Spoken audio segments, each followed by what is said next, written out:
Hello everybody, welcome to More Chainsaws Needed, where, because I love horror, thrillers and suspense, I am going to talk, rant, rave about, review and recommend movie, TV series and books in those genres for you guys as I draw.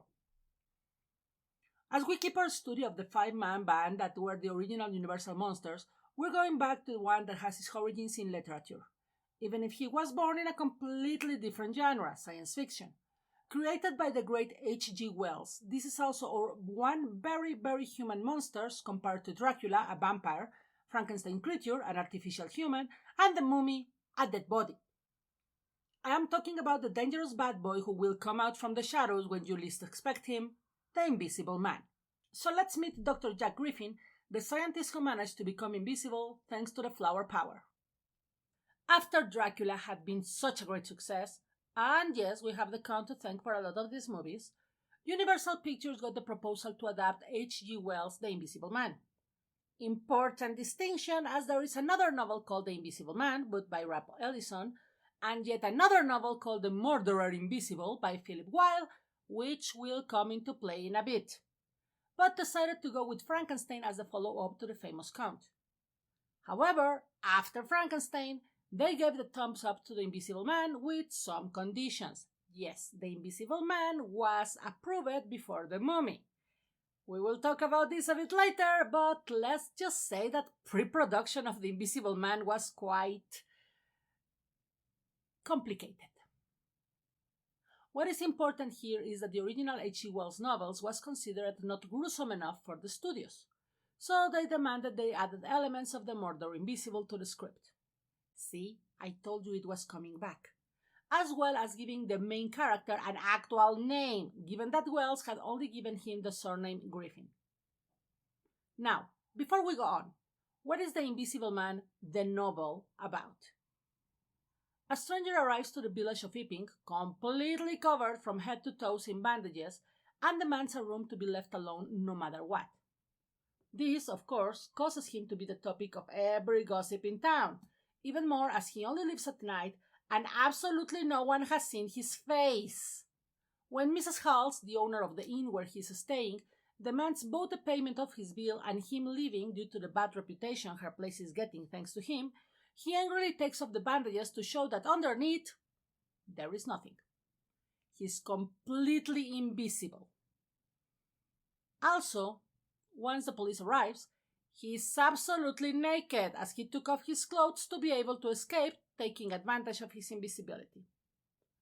Later, he returns with an assistant, Thomas Marvel, a local tramp who works with him for money.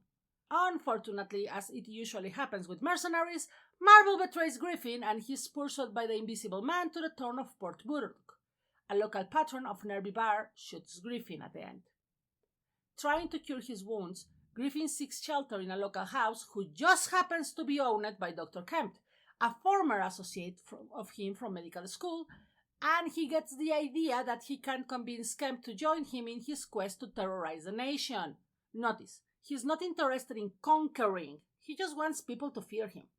Oh, he also used to be an albino before he used himself as a guinea pig, because apparently albinos are closer to invisibility according to Wells. Who knows? Long story short, Kemp doesn't like the idea of becoming a criminal, so he informs the authority of his friend's plan and condition, but then when Griffin tries to kill Kemp for this, he is killed by a frenzied mob that is quite angry at the things Griffin has done, becoming visible again in death. This was a very short and very lacking summary of the novel, by the way. I really recommend you look for it and read it on your own. Oh, also, it's the bare bones plot of the movie, which took most of it, especially the beginning, and then decided to run with his own thing, including adding a romantic interest, because we always have to add a romantic interest. Production of this movie was very accidental. It started right away in 1931, even if Universal had decided to go with Frankenstein first, and had none other than Boris Karloff to be the titular Invisible Man. Because back then, if you made a horror movie, it had to be starring Boris Karloff. When this was decided, James Whale was the man who was set to direct. However, in 1932, he left the project as he didn't want to be known as just a horror director, which meant the movie had a main actor, but didn't have a director, or even a script. Great start for a production! With Whale out, Robert Florley was chosen to direct, mostly because he was also a writer, so he co-wrote the first draft with Garrett Ford. However, his script was a tad too complicated, since it included, among other things, an invisible octopus, which, let's be honest, is a thing that we need, and Asylum needs to get it on as soon as possible because it could be the biggest thing since Sharknado. This, of course, made the production stall, so Flory was replaced with Cyril Gardner and left to join a new studio. So we have 3 directors who left, 1 script that couldn't be made, and Boris Karloff had already made 2 whole other movies before even sitting to read The Invisible Man. Then Whale returned to direct horror as his non-horror films had been a bit of a flop, and so he was back on the director's seat for The Invisible Man, which, may I remind you, still had no script. And then he was given a script by Preston Struges, who apparently had only read the title of the book by H.G. Wells, since his script involved a plot to destroy the Russian Bolsheviks. That meant, of course, that they still had no script, and that Struges was fired from Universal because, well, Invisible Octopus were only a problem of budget, but Russian Bolsheviks were a bit too far. Then Whale did his own script, but H.G. Wells rejected it, so Whale decided not to direct anymore because he was not petty. So, for our 4th director, Universal hired E.A. DuPont, who had just had a movie stop production, so he was free, and John Weld was called on to fix the little script problem. Then John Weld did something that many writers haven't done when adapting a novel. He asked for a copy of the original book. You think I'm joking? I'm not.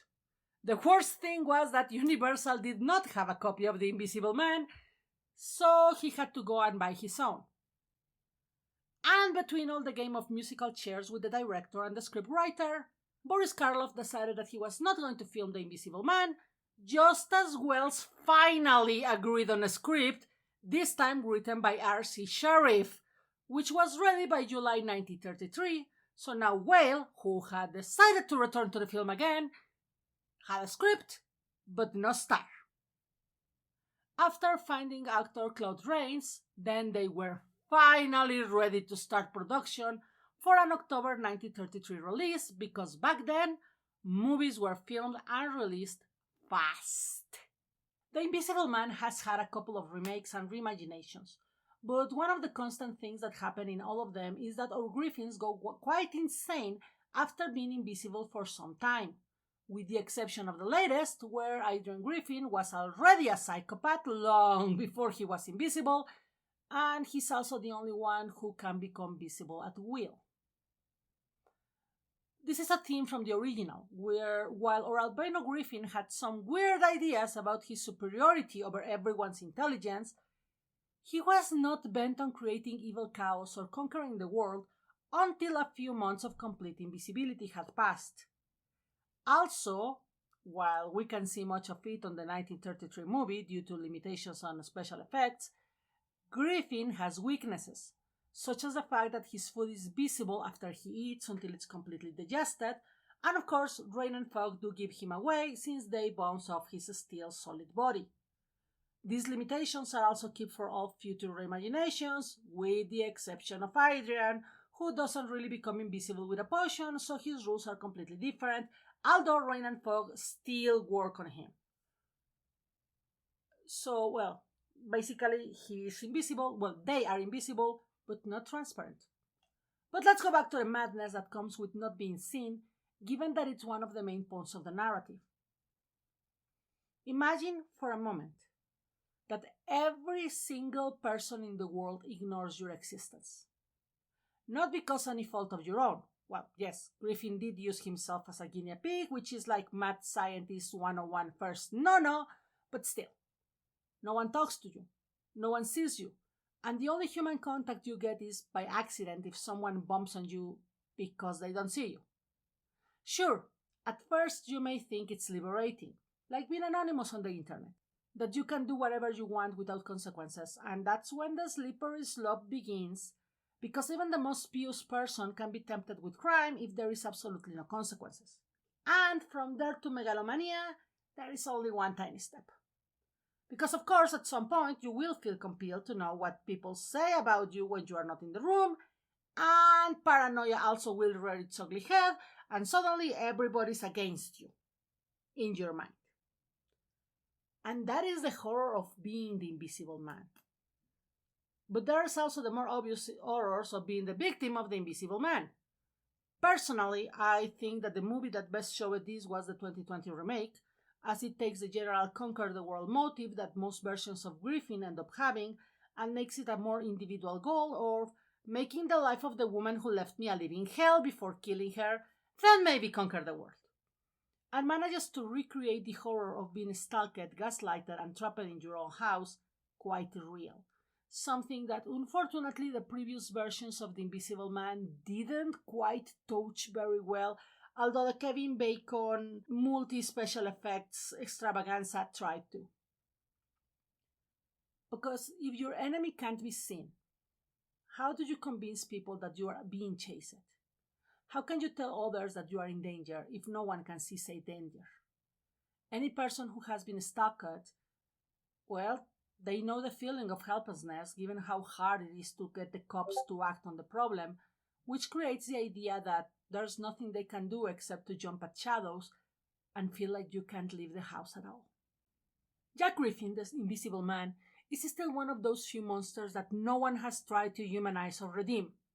Unlike Dracula and the Mummy, who have been romanticized to hell and back, or Frankenstein's creature, who arguably is not really a monster, if the Invisible Man, and by this I mean the original Invisible Man, a man with the surname Griffin, no matter what the first name they give him, as the H.G. Wells version had no first name, is in your movie, he is going to be the worst of the lot. This follows even with the League of Extraordinary Gentlemen. In the comic, the Invisible Man is Harley Griffin, and he's bad. Really bad. In the movie, however, he's Rodney Skinner, a man who stole Griffin's research, and he is in fact as heroic as the rest of the League, and a red herring for the real traitor. Spoilers for a movie that no one cares to see. So it's quite interesting that the only monster who is pretty much a human with a paint job, with no extra powers or abilities, as his invisibility is more of an accident and a curse, is the only one that everyone agrees that is really a monster. I want to thank my dear patrons Mitch Hyman, Elaine Ho, Jessica, and Ali Riley, as well as my first supporter Tanya Pineda and the most amazing Amy Song, without whom none of my videos would be possible. I also want to remind you that if you want to support these and my other projects and get your name mentioned here, you can do so at patreon.com/Adalisa, written link on description, as I know my name can be hard to spell, and with just $1 a month you will always be thanked in my videos, as well as get access to a ton of art before anyone else and get the chance to suggest future videos for subjects. You can also support me through Ko-fi, and for each coffee you will get mentioned in 3 future videos. If you can't support me this way, I also accept likes, subscriptions to the channel, and of course you sharing the links. I also welcome all your questions, feedbacks, and suggestions in the comments below. This was Adalisa Zarate, and remember, there is not a problem in the horror genre that cannot be solved with more chainsaws and a good cup of coffee.